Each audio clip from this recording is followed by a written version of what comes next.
Welcome to Raj news. Khammam జిల్లా తల్లాడ మండల పరిధిలోని పలు గ్రామాల ప్రజలు నకిలీ విత్తనాలు కొని మోసపోయారు.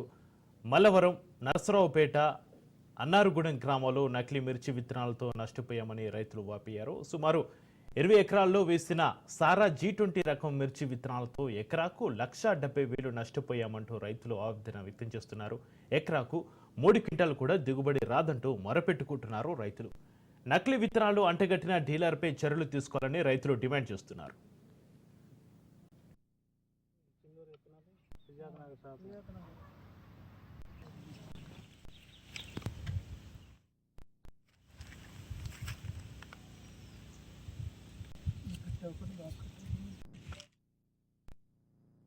కరివారగూడెం వడ్డే వెంకటకృష్ణ అని మా దగ్గరకు వచ్చి మిరపత్తనాలు మన దగ్గర మంచి స్వీట్స్ ఉన్నాయి, మల్లార్పాల ద్వారాగా కొద్దిగా మనం రియల్షిప్ అది అని చెప్పి మా దగ్గరకు వచ్చేసిండు.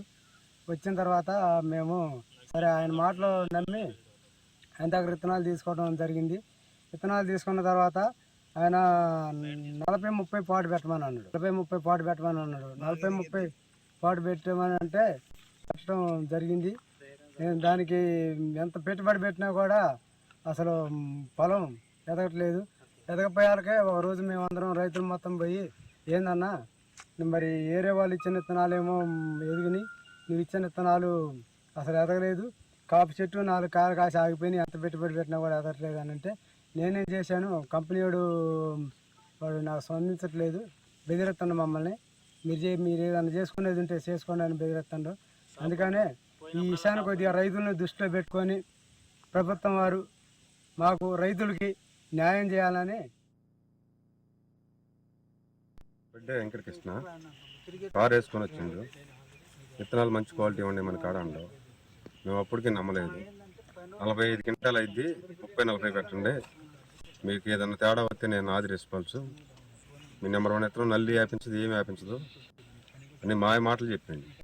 మాటలు చెప్తే మేము బుకింగ్ చేసినాం. బుకింగ్ చేసిన తర్వాత కూడా విత్తనాలు వచ్చేటప్పుడు అడిగినాం, ఏంటి పరిస్థితి మరి ఇది, మాకు ఏన్పూర్ మండలంలో ఉన్నాయి, తల్లాల్లో ఉన్నాయి, అయినా నీ కాడికి వచ్చినాం, విత్తనాలు ఏంటి పరిస్థితి, 2-3 సంవత్సరాల నుంచి దెబ్బతిని ఉన్నాం, కరెక్ట్ అయితేనే చెప్పాను, కరెక్ట్ ఏదైనా తేడా వస్తే ఆది బాధ్యత, 40 క్వింటాలు కెట్టి పరిస్థితిలో తప్పదు, 30-40 పెట్టేయండి అని మాటలు